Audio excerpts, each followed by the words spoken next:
how much land we currently have in that inventory, and therefore how much land we need in the future, what the deficit in employment lands is, and then where it will be. We're obliged to identify where employment lands will be located moving forward.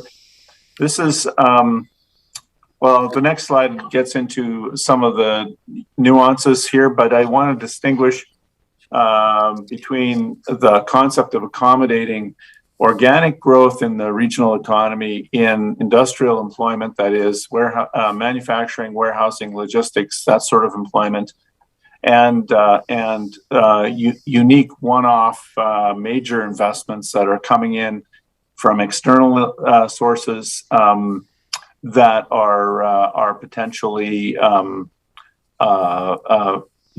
change the structure of the industrial base for the region of Waterloo. Those are two separate issues, and we're dealing with them quite differently because they have very different land requirements and they have different land use planning challenges. Next slide, please. Yeah, so the region is responsible through this MCR in ensuring that we have a supply and distribution of employment lands. This is vital for us because a very significant portion of our economic base is traditional industrial employment. It's critical for us to have these high quality, well-paying industrial jobs to maintain a balanced and diversified economy. But we need to do a lot more. We need to do better in terms of planning for compact, well-connected employment lands that are easily served or better served by transit, for example, and active transportation. So we are a large expansion of employment lands to accommodate growth in through the planning period. But if we're not careful about how we do that, we're going to end up with 30,000 single occupancy vehicle trips from our residential areas out to those new employment areas, and that would work against the climate action and community building objectives that we've set for ourselves. So we need to think about how these employment areas are integrated into the community. Next slide, please. Yeah, so here we're discussing the principles by which we are planning for future employment. It's vital that we protect our existing industrial base. We know that industry needs change over time. We also know that from time to time, owners of industrial properties think that there's a higher and better use for them, and occasionally there is. So, but we need to plan for relatively low density employment areas in order to make sure that that part of our economic base is solid. And so this is why we've been asked in the regional official plan amendment process to contemplate regionally significant employment areas. Next slide, please. So, very briefly, this regional official plan amendment process will have a quote unquote or a so-called mega site policy, which will identify our willingness and interest to plan for a large industrial investment in the region of Waterloo. We're also going to be bringing in policies to protect employment lands and particularly those of strategic interest to the region of Waterloo. And then we need to bring in an additional 456 hectares of employment land into the urban area to sustain the growth of employment lands or the employment in industrial employment through the planning period. Next slide, please. So with regard to the mega site policy, this is the language which we're proposing here, that the region will, in collaboration with province, area municipalities, local utility providers, and the region of Waterloo Region Economic Development Corporation, work to identify, excuse me, and plan for suitable mega sites to support new large-scale strategic employment uses that complement the regional economy. Such sites are typically 160 hectares or larger in size and support large-scale manufacturing operations. So that policy will create the space in our regional official plan to contemplate an expansion of the urban area for employment purposes that are of a strategic nature and, might be handled through ministerial zoning order or a tool, a planning tool such as that. That is the way that the existing Toyota site was planned for in North Cambridge, and we think it's the right approach. There's a fair amount of work to be done in order to prepare for that. We've identified a number of potential areas at a very high level, but there's quite a lot of work to be done before we get to a point where we're comfortable putting a flag in the ground and saying, yeah, this is where the next major factory needs to be located in Waterloo region. Next slide. Yeah, thank you. Matthew, I'm going to ask you to talk about the investment readiness initiative that you've been working on with your colleagues. Thanks, Rod. So the investment, I guess one of the things we're looking at doing is what are the identifying opportunities to work with the area municipalities and other service providers, infrastructure providers, whether it's the utilities and others, to look at employment lands across the region and look at ways to bring them to a shovel-ready state. So essentially, when we think about what companies are looking for when they're doing a site selection process for a community, they're looking for communities that have lands that are ready. So they call them shovel-ready sites. And the average right now is around, when they select a community, they want to be in the ground for construction within, let's say, about 18 months from that point. That means having all the approvals in place. That means having lands fully serviced or near fully serviced, having any other encumbrances, whether it's environmental challenges or other, dealt with. A lot of recent investments are requiring higher power usage, for example. So making sure that proximity to the appropriate hydro lines are, have already been arranged. So these are the types of things to make sure that we are, showing that we are a community that values new investment, that we're, let's say, open for business when it comes to attracting companies here, working with Waterloo EDC, working with the province and the area municipalities and other partners here. We want to make sure that we're doing everything we can to make sure that we're having employment lands that are shovel ready. So right now, I think one of the things that we've identified through this process is looking at some of the trends that we've been seeing as far as investment inquiries into Waterloo region, into Southern Ontario, and making sure that we can identify opportunities here in Waterloo region to advance lands to a shovel-ready site. So that is one of the initiatives that we're looking at undertaking moving forward and working with partners on.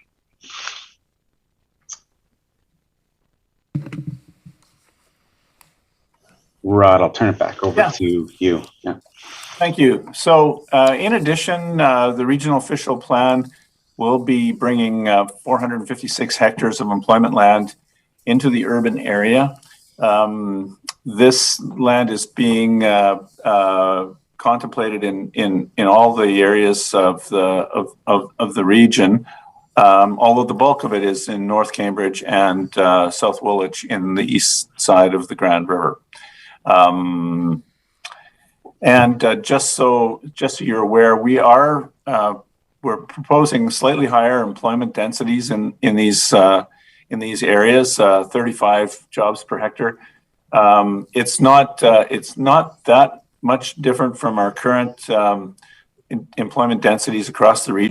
We do have some lower density areas, for example, that are in warehousing. Our rural employment areas tend to be lower employment densities per hectare, but some of our other employment areas in the region tend to be of higher density. So this is just slightly higher than the current average.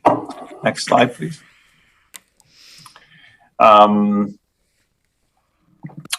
Yeah, so we want to also protect for regional employment areas from conversion to non-employment uses. These areas tend to be less sensitive land uses, particularly if you're allowing or if existing manufacturing is located in the areas. You want to make sure that they don't gradually convert over to retail or commercial or residential, which is potentially of higher value on a per acre basis. We do, however, allow for and in fact encourage some limited service commercial and ancillary retail uses. And we know that the trend in particularly medium-sized manufacturing operations is to have integrated location where manufacturing takes place adjacent to design, engineering,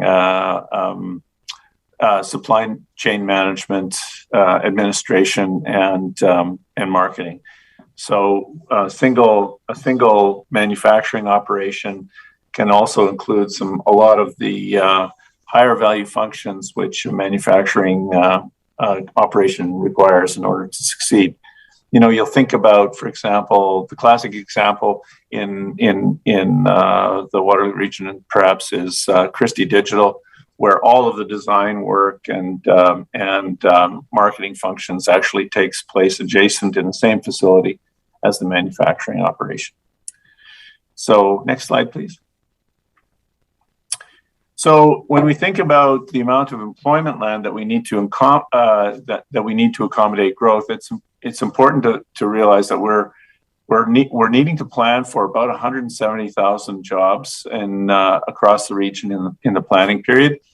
That job inventory is going to be comprised approximately 30%, maybe slightly larger than 30% in traditional industrial employment, 30% in community employment. That is, the types of commercial services, retail operations, professional, community-oriented professional services such as legal and accounting firms, that sort of thing.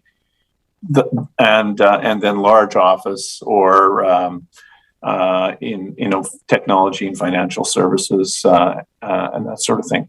So the community area employment will be comprised about a third. Large office comprises about a third, and industrial comprises about a third, or a little bit more than a third. So we have a need for a significant amount of employment land to accommodate that growth, but we also have a vacant inventory, which is pretty significant. And here you have a table or a chart that illustrates that. The largest inventory of vacant employment land is in Cambridge. A lot of this is under development right now. The servicing has been provided.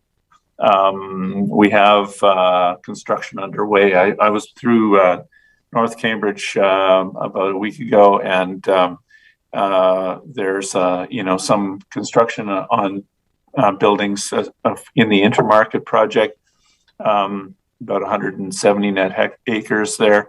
And I think my understanding is that the Hoop development is well on its way through the planning process, and you'll see construction starting on their projects fairly soon as well.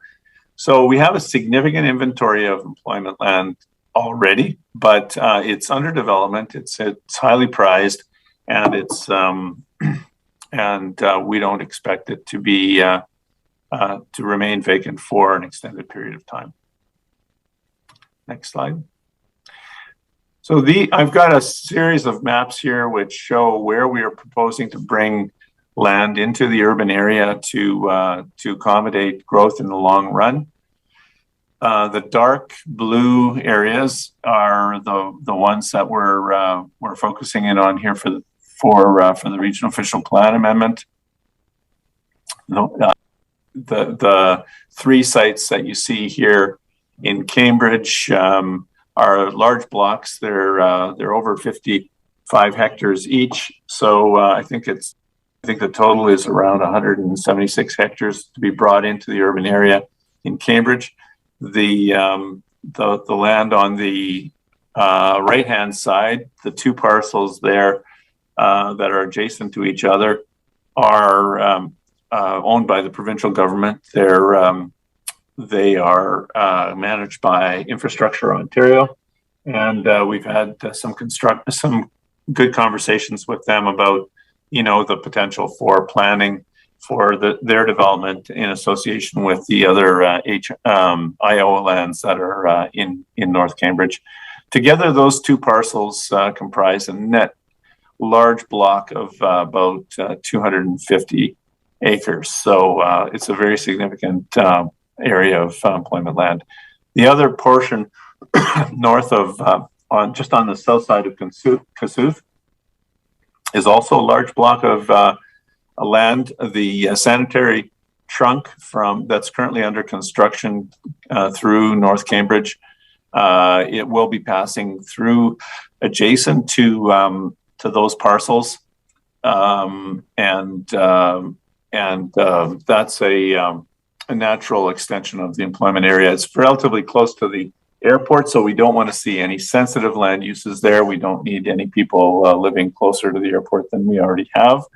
So that land is best used as employment land in the future. At the north side, I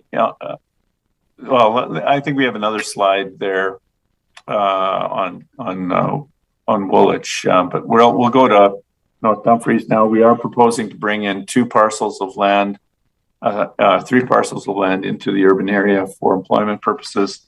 The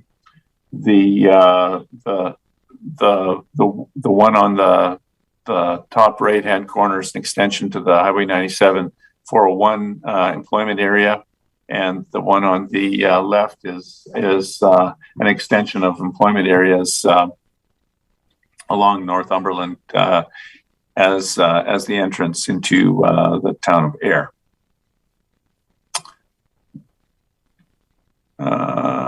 Next slide. Yeah, so here are the lands in South Woolwich that we're proposing to bring into the urban area.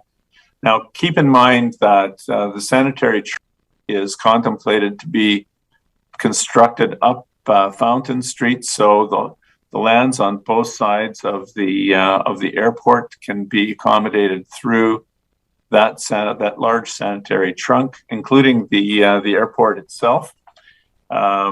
We have the region itself owns a couple of parcels of land in this area, but the remainder are all held in private hands at the present time.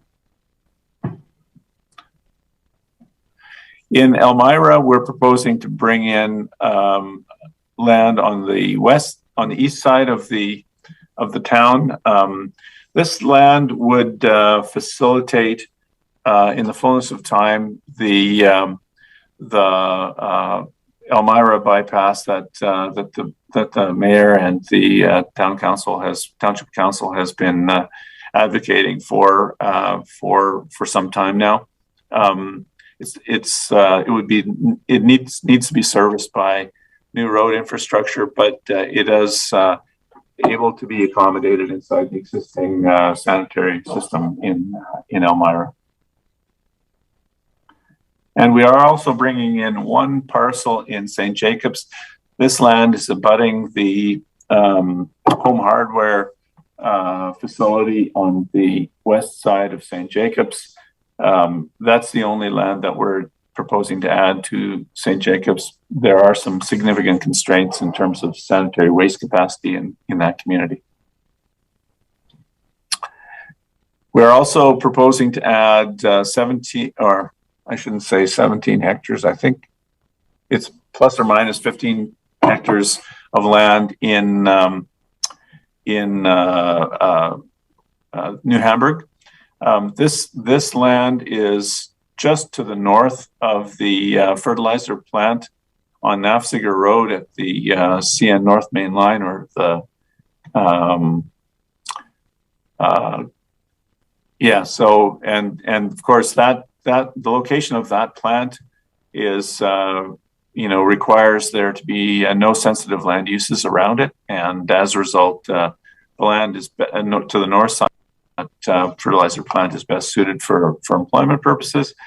It does allow for the extension of the community trail system, which the Township Council has been building over the last number of years, and that trail system will allow for the connection of Baden and New Hamburg with active transportation opportunities, as well as right to the high school and potentially elementary schools that are in the forecast for Baden. So we really like the full integration of active transportation into the planning for this employment area, and it'll help us continue to expand employment and build complete communities in Wilmot Township. Next slide, please. Over to you, Matthew.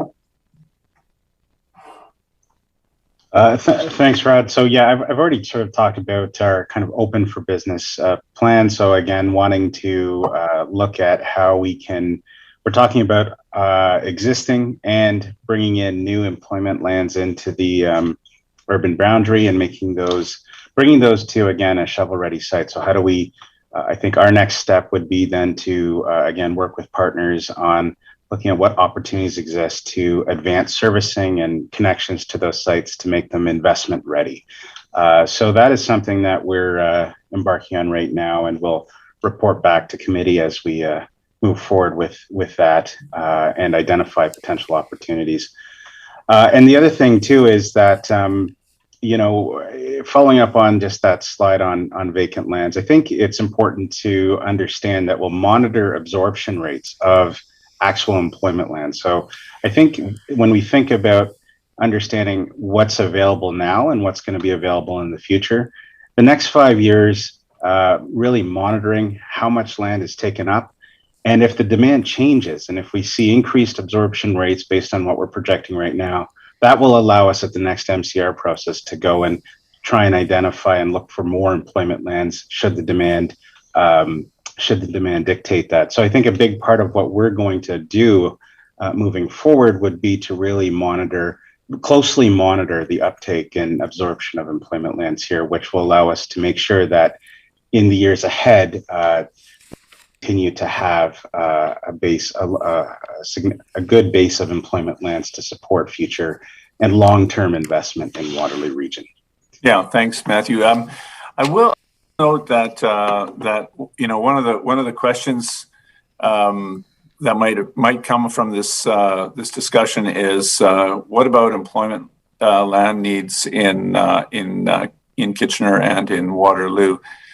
There is a certain inventory of land available currently in Kitchener and Waterloo. It's not that significant. Maybe Matthew, if you can flip back up to the slide which identifies the amount of land in each of the communities that's available. Sorry. Apologies. Yeah, there you go. Thank you. There we go. Yeah. So both Kitchener and Waterloo currently have about 130 hectares of employment land available. This land is more or less ready to go. In Kitchener, you can think about it. I think the parcels are the former Kitchener Frames site, so near adjacent to Bud Park, is currently under development. We have the last block of employment land in Waterloo is up against Herb Street, adjacent to the Costco development there on the west side of the city.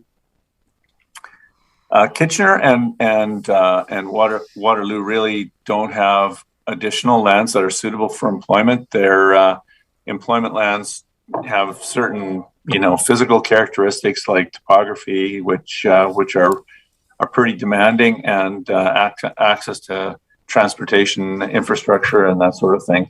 So the growth in additional industrial related employment land resources is seen as taking place primarily in Cambridge and in Woolwich, as well as to a certain extent in Wilmot and in North Dumfries. We are also contemplating in the next regional official plan amendment, when we're dealing with our agricultural policies, to bring a little bit of a different into Wellesley to support rural employment as well. But that's happening as part of another amendment in 2023. So, are there any questions about the distribution of employment land through the regional official planning process? I can't really see anyone's hands just yet. Okay. Councillor Verbanovic is there. Would you like to proceed, please? Sure. Thanks a lot, Chair Jowett. And I guess my question to Rod is a similar question to one I asked at Kitchener Council yesterday. We know that both the Greater KW and the Cambridge Chambers, as well as our shared economic development agency, Waterloo EDC and Communitech, all of them through Best WR, have expressed some concern around the proposed ROP document. Certainly we got that in writing as well at Kitchener Council yesterday from them, and it came to the region at the last meeting. And so I'm just wondering how we balance that out, Rod, where things are at in terms of staff's proposal, and when our economic development organizations are expressing concern in terms of where we're going with this. Yeah, well, through you, Chair Jowett, I guess, as I indicated yesterday, the short-term requirement for both employment land and for residential land in order to accommodate population growth associated with that employment is available in our current inventory. So there's no short-term supply problem with regard to land in the urban area. The question that we're dealing with through the regional official plan is what is the need for both employment land and a community area into the right through the planning period, and we've clearly demonstrated that there is a need for more employment land, which is pretty significant, and we're bringing that, recommending that we bring that land into the urban area. We're bringing it into the urban area in a way that makes sense, that's easily serviceable. We have active development partners that are willing to participate in that process, and it will provide significant inventory of employment land into the future. The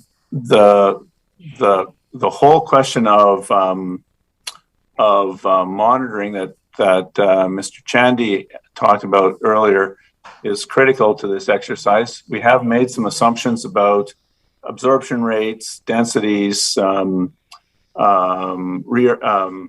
intensification in employment areas as well as in community areas and in the built up area, and we need to monitor that intensification and the absorption rates to make sure that we have an adequate supply of employment land right through the planning period. And we have got opportunities to make adjustments if our assumptions are off in any way, either on the positive or the negative side. So we feel comfortable with the analysis. We think that frankly the assessment by the Chamber of Commerce is incorrect, and that the concerns that they've expressed are unwarranted. And we've got a solid plan here that'll definitely accommodate growth into the future. So yeah, I mean, I guess you summed it up there. There's clearly a difference of professional opinion between our planning people and our economic development arm's length organization, as well as the partners like the chamber and so on. Does that not? Is that not a concern to us, and does that not potentially create some challenge? Were they on behalf of the community, both residents and the business community, to elevate this to the minister? Does that not cause us some concerns? So Rod, I'm gonna ask if Bruce can just step in here again, and also maybe even Bruce, can you explain the nuance of holding land that we don't have control over as well? I think that plays a role here, that the chambers are, the nuance is missing. And basic economics of land is if you hold it and you don't develop it, then it drives demand up and supply down, and that's something that's out of our hands, which is the rationalization for the constant monitoring of the absorption rates in the first place. So maybe that's what the chambers may need to hear. So that may be more a Rod question, but I'm happy to start through you, Madam Chair, to Councillor Vanaway's question. I think it is of concern. I mean, I've met with that group, and I know there was certainly a misunderstanding amongst some of our stakeholders in terms of the information. So for example, people saying there's no land to be developed.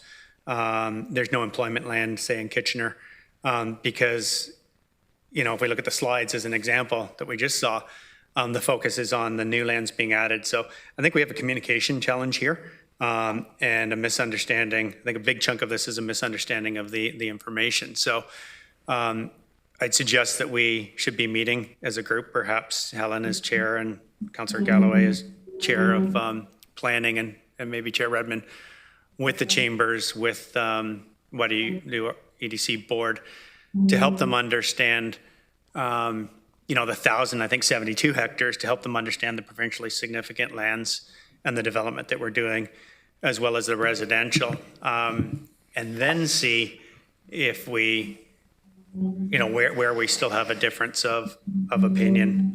Again, I've had many meetings with these folks, and even some of the commentary that's made, I think we owe all stakeholders that clarity that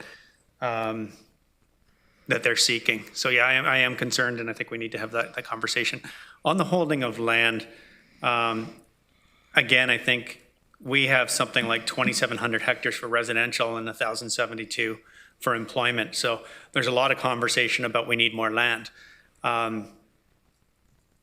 All of our municipalities here, municipalities in the region, and I think all our partners should be focusing on developing the stuff we have.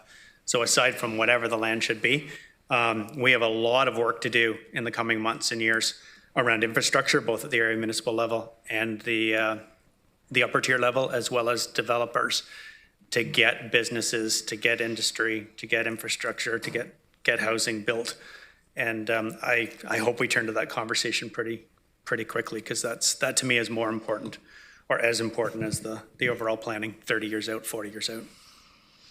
Yeah, I think, Bruce, and I agree with you. The conversation around looking at how we maximize what we have is an equally important conversation, but also ensuring that, knowing that, many of these planning processes, whether they're the regions, the local municipalities, the role that the province and others plays, take years, if not decades in some cases. And so, the decisions that we make today aren't just about the next year or 2 or 5 years. They actually will impact what happens. This is about seeing where the puck is going, not where the puck is today, using a hockey analogy, and making sure that we're making the right decisions. I'll just say that, it worries me when these organizations, which really are looking out not just for business, but for presumably employees of the businesses and our ability to attract and retain employees and grow. It just worries me when there's this gulf, between us and them on this issue. And I'm hoping that before we deal with this next month, that comes to some sort of resolution. Bruce? Yeah, I totally agree. Through you, Madam Chair, with Councillor Vanek's point. And I just wonder if not now, before committee ends today, if we could get some direction to the concept of a group or some kind of meeting with those groups to make sure we understand and share information. Because Councillor Vanek makes a great point that, and I don't want to leave it, I don't think any of us at the staff level or council want to leave that unaired. So you're looking for something more specific as direction from this committee, Mr. Lochner, that we actually engage the group in a conversation around this specific issue? I think something, particularly at the governance level, is important as well. Okay, much appreciated. I guess we can take that and move forward with it. Okay, Councillor McGarry. Thank you, Madam Chair, and through you, I really appreciate the presentation, and I'm going to just say that I'm massively excited about the opportunity, not just for Cambridge, but throughout all the region area municipalities. I think putting a graph such as this, looking at the number of acres that can still be developed or redeveloped in all area municipalities will help to change the conversation. What we sometimes hear, there's no more land left in Kitchener or Waterloo, and yet here we are with the evidence right in front of us. I'm wondering a couple of things. First off, I wanted to know about servicing. When we look at the North Cambridge lands, it is, sometimes Cambridge will get a little prickly, not only just at the staff level, but the council level. The citizens of Cambridge have invested $55 to $56 million in order to service the lands where we're at right now. And we sometimes feel left out of some of the discussions that we've put this investment forward. And now it seems that the region has sort of taken over and we're not even involved at the table. So I'm wondering a couple things. One is on servicing cost, is it just the area municipalities that will be doing the servicing of those lands? And the other question I would have is really about the direction that we're giving staff. And I'm just wondering if we can take this presentation to all area council members. I think this would be a really good step in getting all area politicians on the same page that, yeah, look at what we've got in the individual area municipalities. Here's what we see as a region overall, and how are we now stepping up to the plate, not only to consider long-term investment in servicing those areas, but how do we keep up with housing options, attainable housing, and designing our communities to ensure that we can take advantage of this very exciting opportunity. So that's sort of my two. Yeah, thank you. Through you, Chair Jowett. I guess the response to the first point is that yes, we are very excited as well, and I think the opportunities in North Cambridge and South Woolwich are very significant. The region and the township and the city of Cambridge have been developing I guess what we're calling an agreement to joint finance the oversizing of the infrastructure, the sanitary trunk. As you know, it's been sized to accommodate the employment land growth in on the north side of Kossuth, right? So that work has been is underway and nearing completion.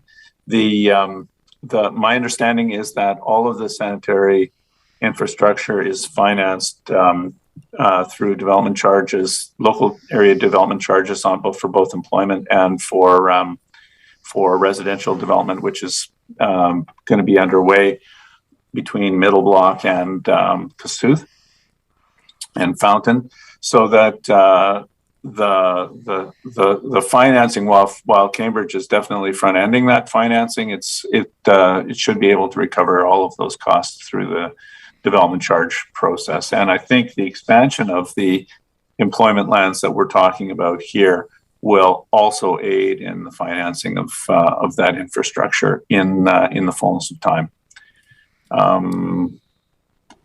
And we'd be happy to take this presentation or a version of it to all of the area municipalities if they're interested, for sure. Thank you. And Madam Chair, if I could have a follow-up along the same line. Most definitely. And just let me know when, and we'll book it. I think that everybody needs to be on the same page on this fashion, not only just for our area municipalities, but also for the region. And I think that it helps to educate our public as to why we need the gentle infill, why we need the taller, slimmer buildings in order to achieve the density targets, in order to pay for the business case for, phase 2 to LRT, the potential link from GO Train between Cambridge and Guelph. All of those strategic investments that we need provincial and federal money for are better served when all area municipalities can really understand sort of the whole network and how they overlay each other and why we have to make some of these changes in our community. I guess the other point as my follow-up would be our local distribution companies. We're delighted, of course, in Cambridge to have just merged with Brantford, and Grandbridge Energy was pretty excited at looking at some of our lands as opportunities for this new merged company, now that we're the 7th largest province, in looking at trying to ensure that we've got adequate resources in order to power those employment lands. And indeed, that is the exciting of ventures like this. I know that Kitchener and Waterloo are also close to that end goal of merging, and that will give our 2 LDCs in Waterloo region the 7th and 8th biggest seat at the provincial table in looking at ensuring that we have adequate power in this region. So I think that from a policy point of view, ensuring that we've got adequate powering up resources is helpful. But I guess my question would be, would this be a possibility to take this presentation forward to the boards of the new Grandbridge Energy, and when the new merged entity comes from Kitchener and Waterloo, whether that would be a good idea, so that while we're doing long range planning, we've got those employment lands? Yes, through you, Chair Jowett, I totally agree, and I know that the utilities are all excited about the opportunity here, not only for just the delivery of important energy services, but also to build more sustainable energy infrastructure. We've talked about the potential for sustainable energy systems on the east side of the Grand River. This is the right time to be planning for that infrastructure. Waterloo WR Community Energy as the consortium of energy companies in the region that have been talking about the opportunity here for renewables and for energy district energy systems and that sort of thing. So we think that there's a significant opportunity, and be delighted to have conversations with them as the next stage in this planning process proceeds. Thanks for that. Sorry, go ahead, Councillor McGarry. I just said thank you. This is totally awesome. Yeah. Okay, so we're taking a couple of directions away. Just to summarize, we're going to set up a meeting with some of the partners in the economic development field, and then, of course, look to broaden the conversation through the hydro connections, and certainly the area municipalities, right? So, Rod, you're kind of taking note of all of that. I would imagine we'll be able to move that forward. Okay, thank you for that. Bruce, do you want to vet in here? Thank you. Just for clarity, just back to the concept of members of council attending with us. Is there any thoughts as to who that should be? I just find it's so important and such an important topic that perhaps we would have some council representation with us. Well, I think we have to kind of look at this reasonably within a timeline perspective. I mean, this document, to be honest, I think we're making the process better all the time, but this document, we really don't want to delay it per se. So I would suggest sooner rather than later, certainly the conversation with the Chambers, WEDC, to be able to, confirm what their real concerns are and how we can sort of alleviate or mitigate those. And then, of course, because we have mayoral representation on regional council, there's probably a couple of ways we could do this quicker, right? I'm sure the mayors could go back and talk to council, and certainly staff are always talking to one another. Should there be a loop back through economic development, through Matt and Rod, to be able to assess the retrieval of that info satisfactorily? Yeah, if I may, Councillor Jowett, I think, or Chair Jowett, I can reach out to Best WR and set up a conversation. I realize that there's timing is really of the essence here, because we are moving into the last stage of this consultation process, and so we can facilitate that in the next week. And if there are councillors that are interested in participating in that discussion, then and it fits everybody's schedule or their schedule, then we can make that happen. Bruce, we can circle around to work out the logistics. And I appreciate that, Rod. Like, I can't emphasize enough how convoluted, integrated, and complex it is to be able to come to any kind of decision when you're trying to, look at the inventories and the density targets and pull all this together. And then you're supposed to sort of try to anticipate what the people that own the lands are going to be doing as well, and what the future trends are. So there's so much that goes into the thought process of the document, and so I always kind of want to make sure we understand that, and we empathize with the way that you're working with moving targets constantly. So much appreciation for that. Councillor McGarry. Thank you, Chair Jowett, and through you, my suggestion would be that the area municipality CAOs and economic development folks might just be informed too. My sense of this is it's just really a presentation. Here's where we're at. It's including the area municipalities at the different levels that this is being planned for. And of course, our chief planners are always at council meetings anyway. So my suggestion would be to move ahead. I'm happy to mention it to our team and our clerk who does the agenda management to try and sort of get some time for a presentation and discussion in the next month, and just add it to the agenda so that we can have a presentation and just informing our ECDEV as well as our CAO and planning teams to be there as well. So I think that that will help. And as I said, then it's in a public forum. And I think it's really important that people understand why we are doing this. It's really our economic prosperity in 10, 20 years down the road. Can you imagine what would have happened if we didn't have Toyota in the region? Like, it just floors me. Those decisions are key. So that's why I think it's very strategic. I agree with Chair Jowett that if we get this out very quickly, that helps us all to do the planning, especially for the next term of municipal government councils. Thank you. Thanks, Councillor McGarry. So any last words, anyone? Well, then I think that will take us to the next item, which is the report on Waterloo Region Talent Attraction, Retention, and Reskilling Plan. So, Matthew, please proceed. Are we right? Have I gone too far? No, we're good? Okay. Go ahead. That's correct.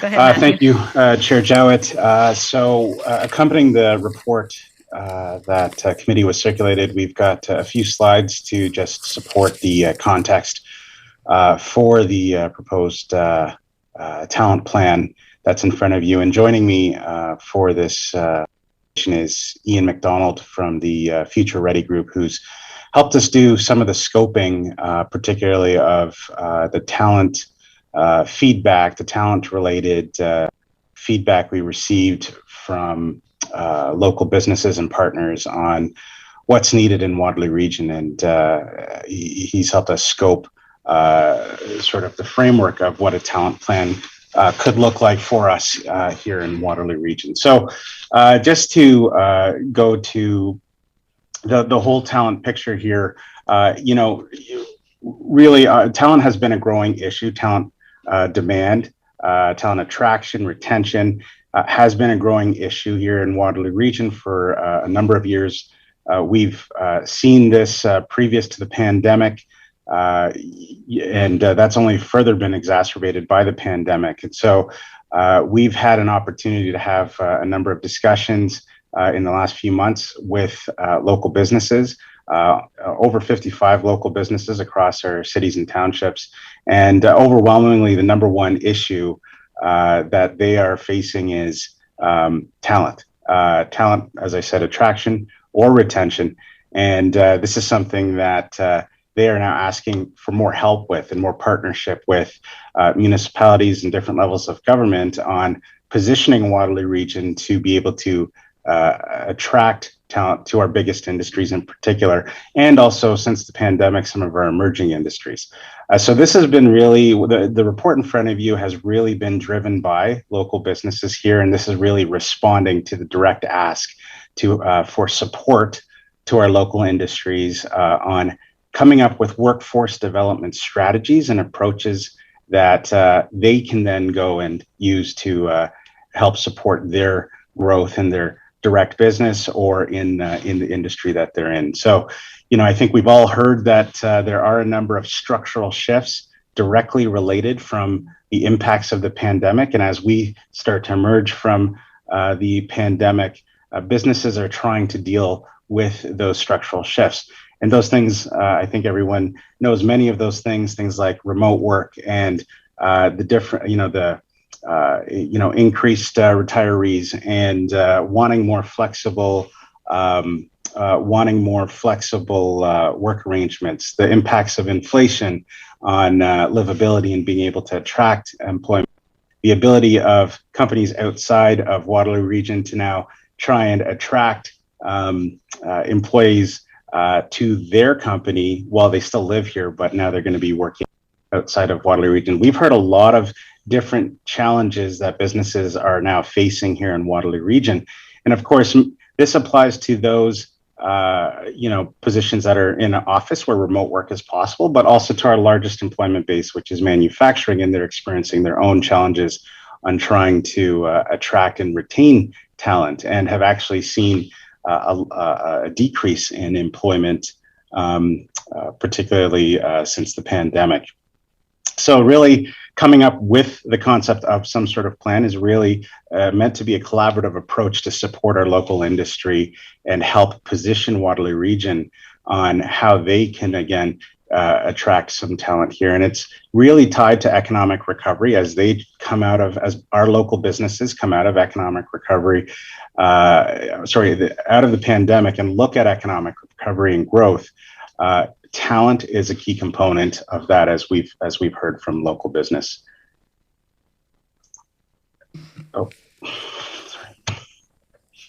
Sorry. So I think just wanted to highlight some of the workforce shortages. Everyone's seen this information too. The unemployment rates continue to just confirm what we're seeing as far as the squeeze for available talent. So, we're sitting at about 5% in Waterloo Region right now, and that's really shared across Ontario and Canada. This is not an issue or a challenge that is just being faced by us here. This is being faced by many communities right across Ontario, Canada, and globally, frankly. And we are not the only ones, as we'll get into in a bit, kind of really looking to work with businesses and position their community on how to not only attract talent here, but we talked about reskilling. So part of this is generating talent, creating new talent, and looking at our future demographics, looking at things like immigration, for example, and how do we better leverage those avenues to help meet our future workforce needs and support economic growth here in Waterloo Region. I did want to highlight, this is something we did see before the pandemic, and this was one of Council's strategic action items, is really in collaboration with community partners, support the development of a talent attraction and retention strategy for Waterloo Region. So this really responds to something that Regional Council has been hearing, and this, I think it's more pressing now post-pandemic, but putting together a talent plan would really respond directly to the strategic action item from Council. So I've already talked about some of the macro trends we're seeing here, but here's just some, some of the things that we are seeing. It's across all sectors. Before the pandemic, the tech sector and the manufacturing sector, that's where we were primarily seeing or hearing about some of the talent pressures. And now post-pandemic, when we did these interviews, for example, it was really right across, as I said, our urban and rural townships. And we talked to businesses that were small businesses up to small and medium-sized enterprises, up to our largest employers here. And that was right across different sectors. And I think what was interesting there is to see common threads across all those discussions on wanting assistance with positioning, for example, Waterloo Region here, skills and better partnerships, for example, with their post-secondary institution, and assistance with making those connections and building new skill development programs here to meet future needs. Looking at immigration, there were some common threads that we started to hear right across all these discussions with companies from different sectors. And again, whether it was a small business in one of the rural townships or some of our largest employers in our cities, we were hearing these same challenges. I've talked about things like a hybrid working environment, and more employees and more of the workforce, where possible, wanting to see these types of new accommodations. So businesses are trying to wrap their heads around this. And again, they're asking for more assistance, particularly I'd say the small to medium-sized businesses where they don't have as much capacity to explore some of these new workforce development strategies. Getting some assistance and doing it in more of a collaborative way with other partners in the community and with the direct support of the municipalities is something they're asking for. I should actually, one other point here, employees are looking for higher wages. We're also obviously talking about and seeing inflation here. One of the other notes that we heard from businesses here is that businesses are in fact increasing their wages for their employees. And what we're hearing is that's just not doing it on its own. So they need to think about something else than just increasing the wages. Really part of it is selling Waterloo Region as a community. That's a big part of it, for example. Again, I talked about looking at different things like, flexible work environments. And what does that mean for different sectors here in Waterloo Region? So these are the types of things that businesses have shared. Increasing wages is not doing it on its own, and it's requiring everyone to think a little bit outside the box. No doubt we as municipalities are going through that same thing, so it's really shared right across all of our sectors in Waterloo Region. We, a few economic development committees ago, we had Charlene from the Workforce Planning Board come and do a presentation on the Employer One, the 2022 Employer One survey, and that just wanted to put some of the stats from that work that they did, just to sort of reinforce the the increasing demand here. And what you see here is some stats from 2019 and some stats today as we come out of the pandemic. So here's some of the couple of the questions that were asked directly to businesses. And, I think you'll see here employers had positions they found hard to fill. So before the pandemic, it was about 62%. Post-pandemic, that's dramatically increased to almost 78%. And same with this other question that was asked to employers here across the region: not enough applicants. That remains, a number one reason for hard to fill positions. So again, that before the pandemic was at 51%, and now we're sitting at 70%. So some telling stats from a very recent survey done by the Workforce Planning Board of businesses in Waterloo region here. And I just wanted to put this slide up in front of you to just sort of highlight some of the, when we're talking about recovery coming out of the pandemic, there are some industries that have fully recovered, have recovered and then gained some, but then you still see some sectors here that are still struggling. We all saw how hard accommodation and food services were hit during the pandemic. They've recovered some, but it's a significant challenge still, and they're still facing significant shortages in their workforce here. And actually, when we think about manufacturing, when we think about transport and warehousing, there's an actual loss of about 5,400 jobs in that sector. So we have talked to a number through our engagement process. We were able to talk to businesses in this sector, again, that were small and medium size, up to some of our large sectors and larger employers. And they were all saying the same thing, and that is, being able to retain employees is a challenge. And there's other factors that again are feeding into that. Retirees, for example, and looking at the generational impacts of, the workforce 55 and above, really, either before retiring and then leaving a gap. And then that has accelerated in many cases from many of the conversations we've had, that companies are seeing that and then not being able to fill those positions, particularly with the experience that's needed.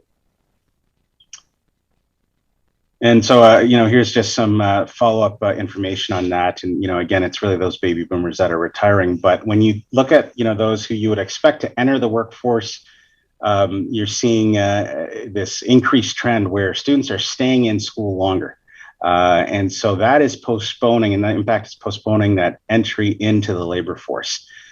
So, while a lot of businesses are really counting on sort of those new entrants graduating, there's been a challenge in actually getting those graduates into, or those students who are now staying in school longer, into the workforce.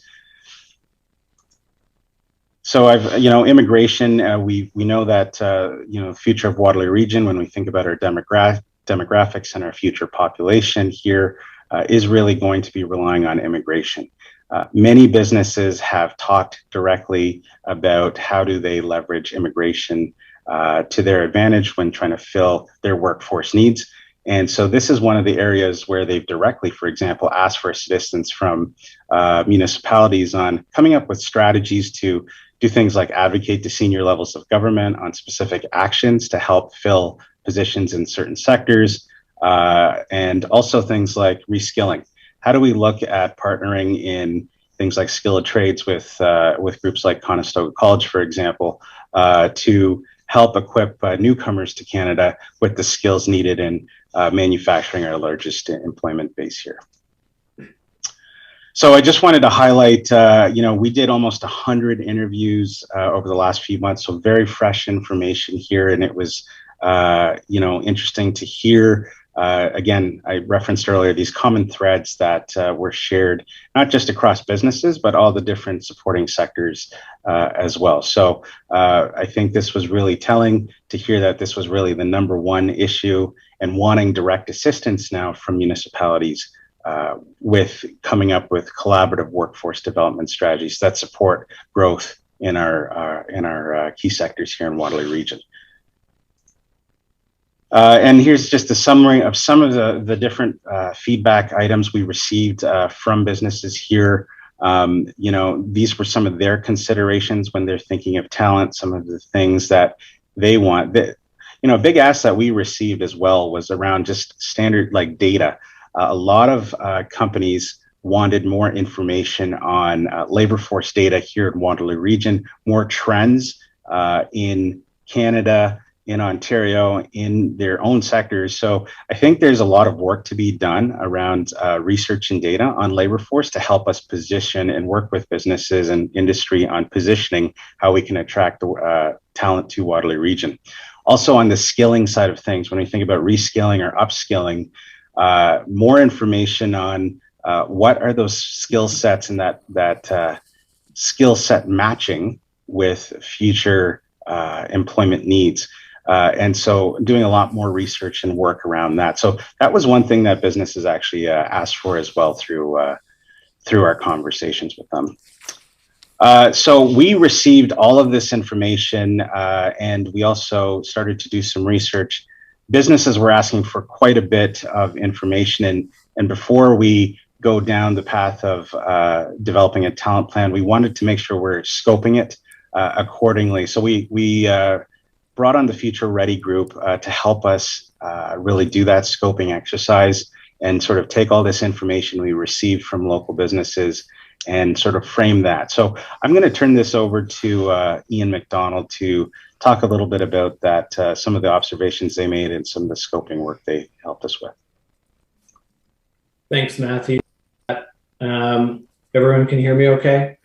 Looks like it. So good morning, everyone. As a really brief introduction, I'll say that Future Ready Group is the result of over 20 years in the Waterloo region and also globally in the technology community, including startups, scale-ups, as well as corporate organizations. One area of our specialization is helping organizations and communities adapt to the future of work, the future of workplace, and the future of workforce. And lastly, as a local community member, we're happy to be supporting the region in this important work. So in what you see before you, as I start to share some findings, I want to start with a macro perspective, which is, as you've heard from Matthew, that these increasing talent shortages and competition is really a global dynamic, and we're feeling the impacts of those locally. There's a growing recognition that talent supply is and will be a key constraint to economic growth and sustainability over time, and may in fact present downside economic and social risks if these things aren't adequately managed and intervened, as some of those interventions may take several years to implement. So in response, more regional jurisdictions are taking an active role, and this is what the Brookings Institute has delineated from other regional activities as talent-driven economic development. Natural areas of focus for regions are those where there's a regional economic and social interest in the outcomes, and where activities are either not being done or they're not being sufficiently coordinated by other private or public sector stakeholders. The good news is we can learn from other communities who forged ahead in this talent-driven domain, and we can see where they're seeing success and where they're making an impact. The next slide, please, Matthew. And what we're seeing globally is that regional jurisdictions can adapt their role and their organizational capabilities from what they've been doing in terms of attracting, growing, and retaining businesses, and then apply those that role and capabilities as a lens to talent attraction, development, and retention. So I'll highlight a few examples from research globally, but also, as Matthew said, that came directly from the stakeholder consultations that the team was able to do.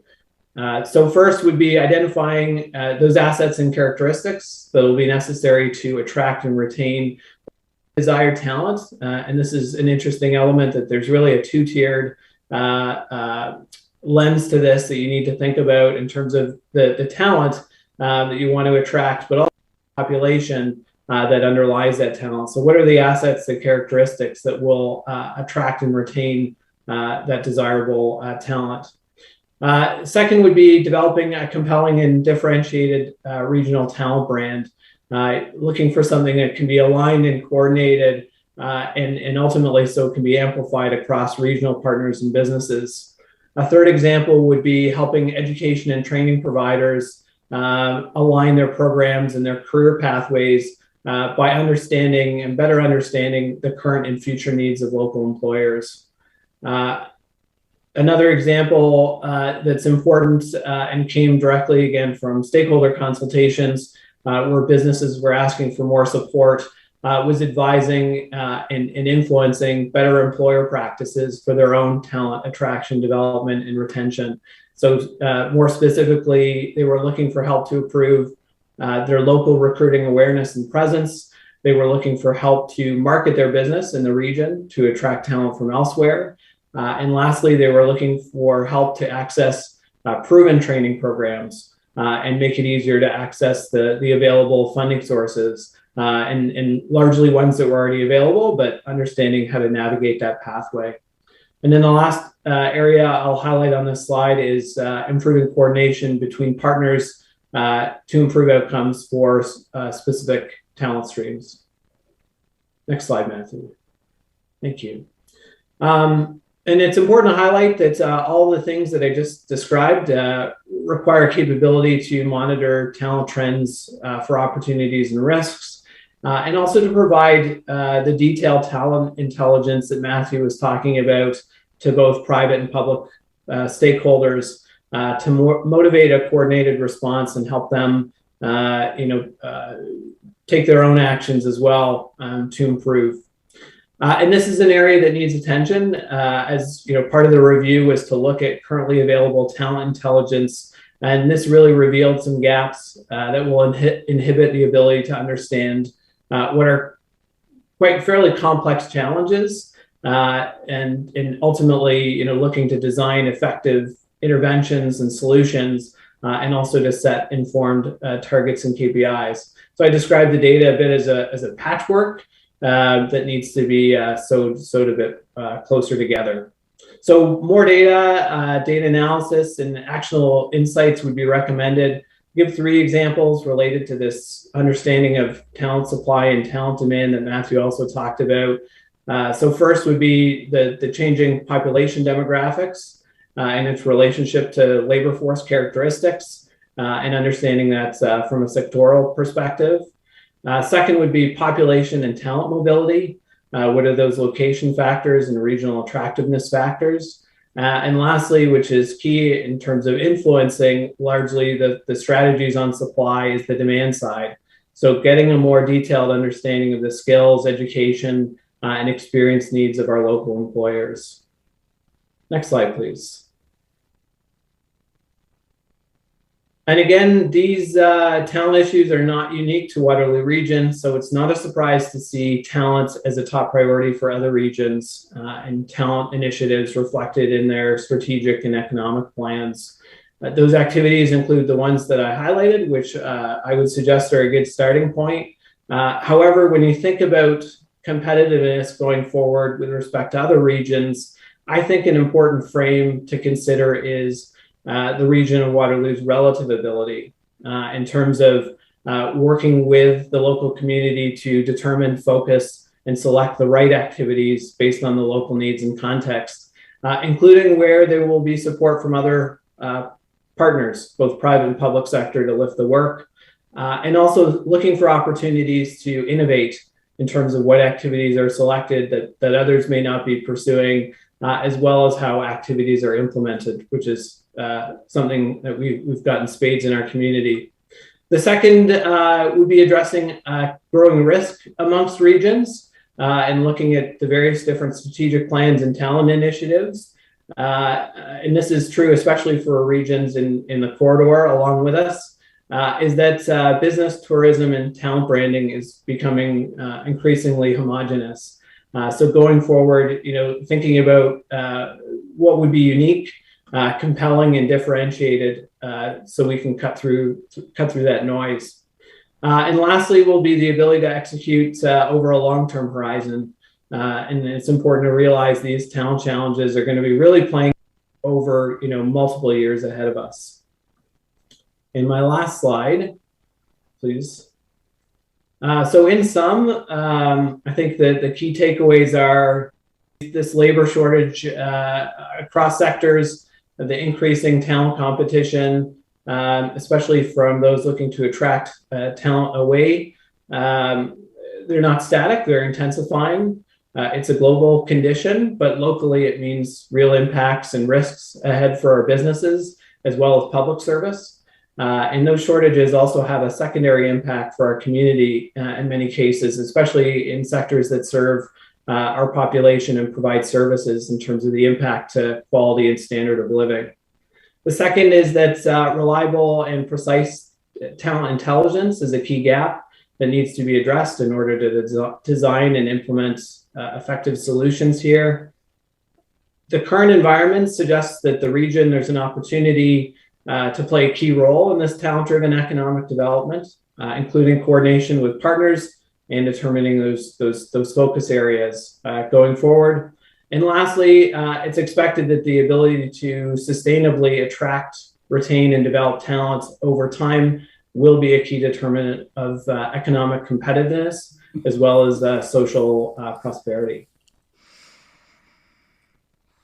Those are my key points, Matthew. I think I'm handing back over to you. Great. Thanks, Ian. And so I think what we want to do as far as moving forward is this is something we want to bring on some capacity to assist us with. Leading up to this, we did have an opportunity. As I said, we engaged all of these partners. And what we want to do is we do want to form a core working group. We did, as part of this, to get to this point, we did, for example, speak to each one of the area municipal EDOs. And we talked about and asked them for their input and their thoughts on how to move forward with this. And so we would like to make sure, and actually do have to say that some of the EDOs actually facilitated some of the introductions to local businesses in their communities. So that was very helpful. So we do want to make sure we're doing this all together moving forward. And so we will form a core working group, facilitated by the region, but with all the area municipalities, Waterloo, DC, and some of the other stakeholders who have an interest in talent here to work directly with businesses and bring together those roundtables that we want to do when we want to engage our specific industries across Waterloo region. So we'll want to bring on some capacity through the form of a consultant to help us with a lot of this positioning, addressing some of those gaps that Ian just talked about in his slides. And then we'll want to come up with some industry-specific action items, and then we'll bring that back to, we want to bring that back to council in the new year, and then also bring that to the area municipal councils as well, working with our EDO partners at the area municipalities. So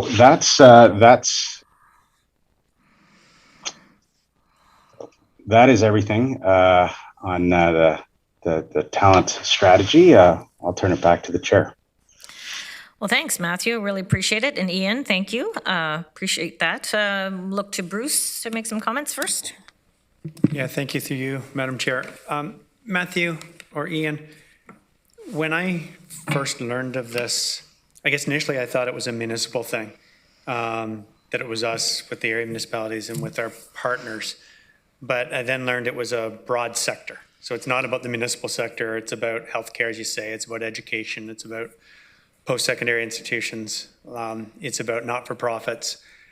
So at a macro level, that makes sense. I just wonder, I worry that, I know we can convene this and perhaps we should, but I worry about this overwhelming the municipal sector.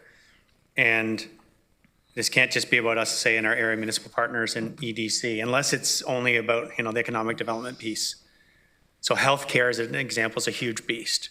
Education's a huge beast. So is your thinking in bringing together the groups that we're bringing all the sectors together, or is this defined to more municipal? I'm still not clear on how we move forward and what the scope is. Yeah, so this is, I think this is primarily driven, sorry, through the chair, this is primarily driven for this is workforce development strategies for our external industries here. So not a primary focus on, this is not a focus on the region and area municipal talent needs. We've heard industries like, for example, our local manufacturing or air sector saying they would like to partner and work with the local municipalities more closely on attracting talent for their sector to Waterloo region. So there's going to be some shared, they want that, but at the same time, our tech sector wants the same thing. They want something to help position and pitch Waterloo region from a talent perspective. So I think there's going to be some shared actions across different industries. So it's not going to be a specific set of solutions for the manufacturing sector as opposed to the tech sector. There's going to be a lot of shared strategies or approaches that can benefit all of Waterloo region. But the focus is really external here, and it's really the municipal support to our local industry here on how we can help them attract more talent to their businesses to meet their future workforce needs. Ian, anything to add? No, I think that's what was revealed out of those stakeholder consultations was a lot of those similar needs. So, how individual sectors implement them, there may be some differences, but I think the opportunity here is a number of these things are macro, in particular things like that talent brand for the region and what are the assets that will help us bring more talent across the sectors into the region and keep them here. Thank you for that, Ian. Okay, so clarity enough, Bruce? Do you feel okay? Good. Okay, Councillor McGarry. Thank you, Madam Chair, and through you, I appreciate the overall outlook on this, and I agree that we are competing with other areas across Ontario and indeed Canada for labour. A couple things that are important. One is we have Conestoga College with the largest skilled trades college being built and opening as of this September. They're starting with 8 different trades, and their long-term vision is to actually build potentially 1, if not 2 other buildings to try and incorporate even more trades into that one area. No one else in Canada has this opportunity. I think it's incumbent upon us to ensure that this is going to be successful with area businesses, the number of job or workforce related co-ops that can come out of that. And indeed, there's been several companies that have settled in Cambridge that had no idea when they were choosing Cambridge and Waterloo region to settle that this resource even existed. I'll give you a couple. Amazon and had no idea that this resource was there. So I think that ensuring that we've strengthened that partnership, at least from a marketing perspective, with Conestoga College Trade School here would be helpful. And secondarily, I've really strongly encouraged the Conestoga College team to change their method of developing and initiating new campuses with adding housing as part of their new campuses, which they haven't done to date. And they're certainly considering that around the 25 Reuter property that they've got. And I think I'm following probably up on what Bruce's thought is, that this, as you know, is a provincial level interest right now. And I'm wondering if there may be initiatives or even pilot project monies from the province in looking at better positioning Waterloo region as a leader. Certainly, this is, we've seen a fair bit of focus on skilled trades through Minister McNaughton and the Ministry of Labour. Training colleges and universities would be another one, but just wondering if we can ensure that we have really tied in to the province. Their economic development minister also is really keen to ensure that we've got the labor force for the future, but that means some specific steps and likely some provincial support as we're moving ahead with this. So I really appreciate the tie-in with the whole community, housing, transportation, how do international students come here and live where they can go to school and create a life for themselves. That's the total package, and I appreciate your attention to detail on that. Really no questions, just I guess most. Okay, Councillor Jaworski. Well, Councillor McGarry was an excellent lead-in into mine, which is, if I look at a differentiation from for our region from anywhere else, it's really Canada's education region is our brand. There's no place that generates talent like us with 3 great schools spread throughout the region.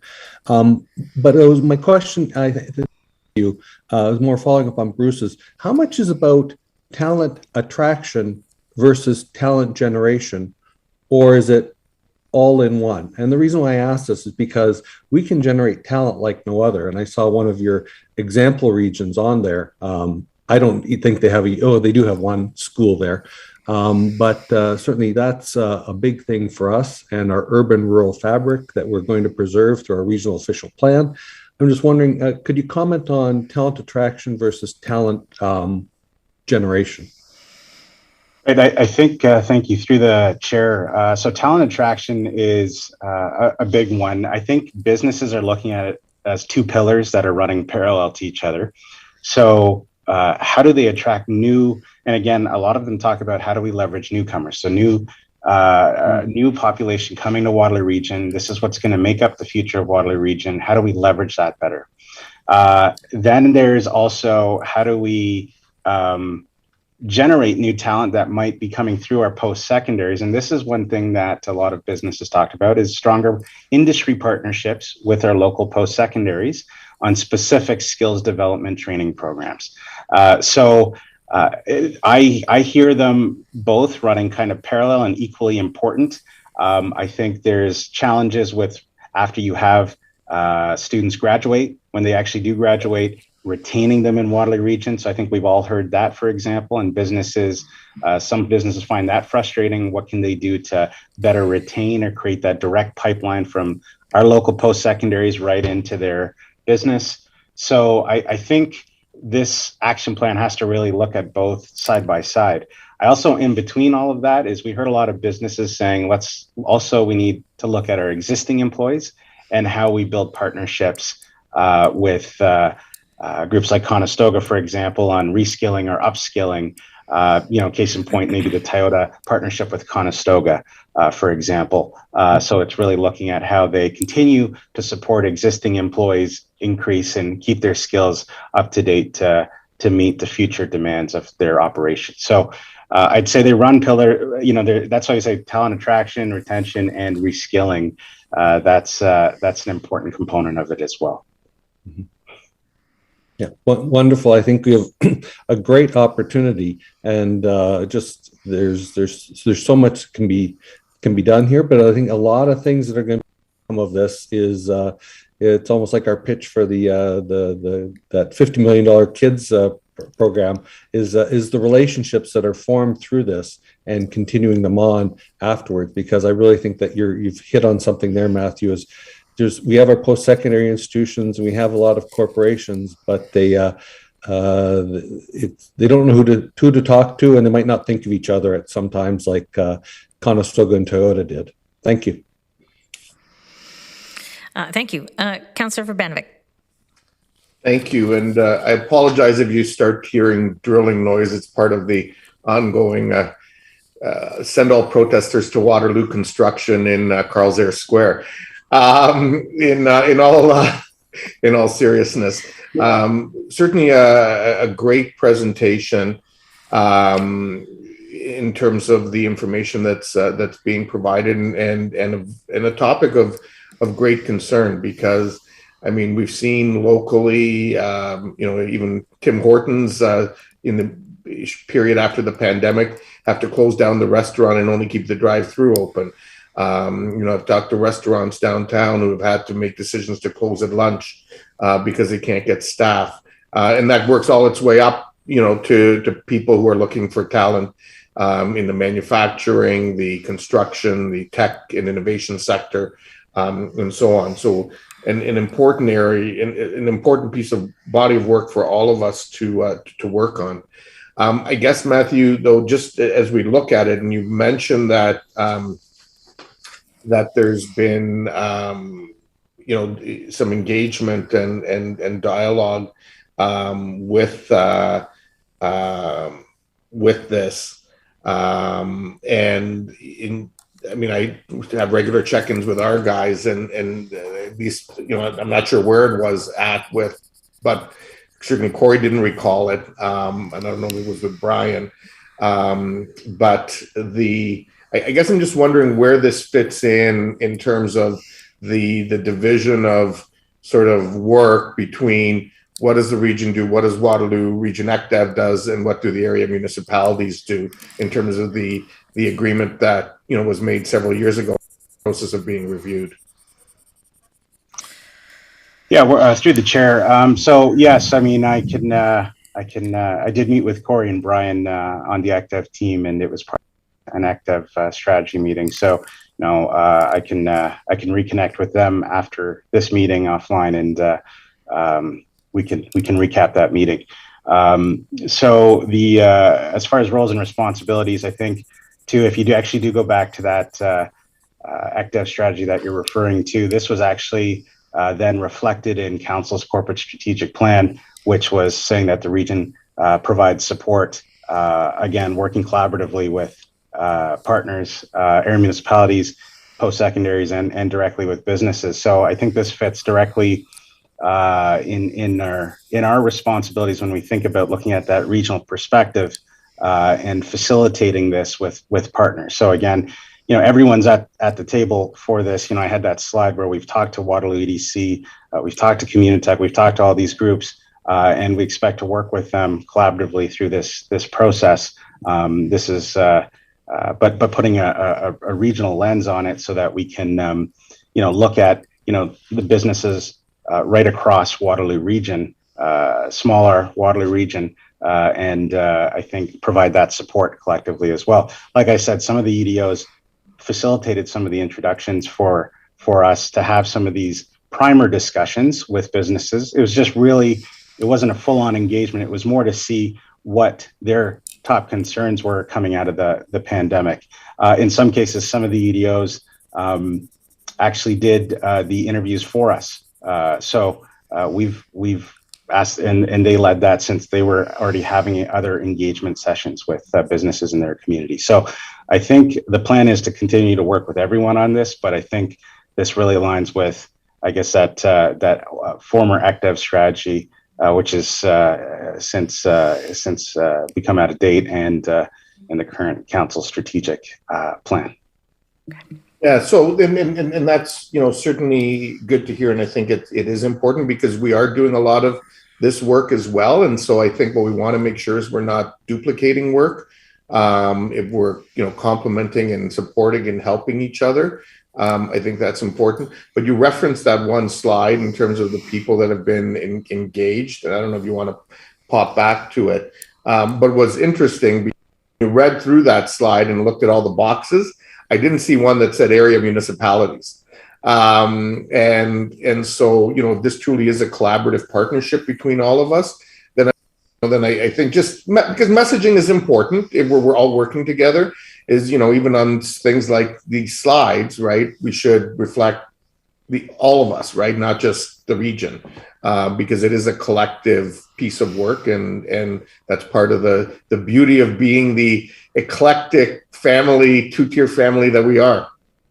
Yeah. And through the chair, we'll make that addition for sure to be very explicit about that. But we did start, I do want to point out that we did start these conversations with the area municipalities first to get their thoughts. Again, like we wanted to get their input on, in some of the townships, for example, we wanted to get their thoughts on who to best reach out to. So we went to them first to ask, who or even facilitate, as I said, some of those. So we'll make that really explicit and make sure that's reflected in the materials that we presented today, and also moving forward, any materials that are generated, we'll make that very clear up front. Awesome. Thank you. Appreciate it. Thanks for that, Matt. I just want to point out, Councillor McGarry mentioned provincial interest, and that's really, really critical. But our competitiveness at home requires us, to do our collaboration and certainly harness the assets we have. But we have to look beyond ourselves. The boomers had certain expectations of what work life should be, and the next generation has some different ideas. So we really do need to concentrate and focus on what we can do better and different, because that's what every other community is doing as well, right? So yeah, for sure, collaboratively, but also in our own distinct, unique way in this region, finding out which jurisdiction has the ability to propel or be the impetus for the next great things. And we know about the large mass of land that we need for the next large employer. Well, that may be regional, but it doesn't preclude the fact that our local area municipalities also have strategic imperatives. And so yes, the conversations will continue. And I know for a fact, Councillor Urbanovic, that at every turn when I've been talking to Matthew, he has been reaching out to the area municipalities for information and intuitive information, as well as anecdotal and statistical, to be able to propel some of these programs. And I'm still going to say this because I'm not going to be here much longer, but there's no one that can find money provincially or federally better than Matthew. I've seen him in action. So him and his team are going to probably continue to look for those nooks and crannies of funds. And yeah, I agree. We'll have lots of good collaborative conversations. So I'm just going to look to Bruce for some last words. No, I really appreciate this, and the wisdom of the committee again is always helpful. I think we'll also bring this, if we could, Matthew, to the CAO group. I know they're aware, but I'm thinking now in each municipality, the awareness of what's going on in the various sectors. So, Mayor McGarry and David will be interested in the East Side land development, and KW, for example, the health tech work that's going on in that sector, and just making sure they're informed. And I know at the beginning we said that this was sector-wide and broad sector-wide, but I would appreciate learning from this, and I think my colleagues would as well, in the other municipalities about the municipal sector, because we are facing a huge talent crunch.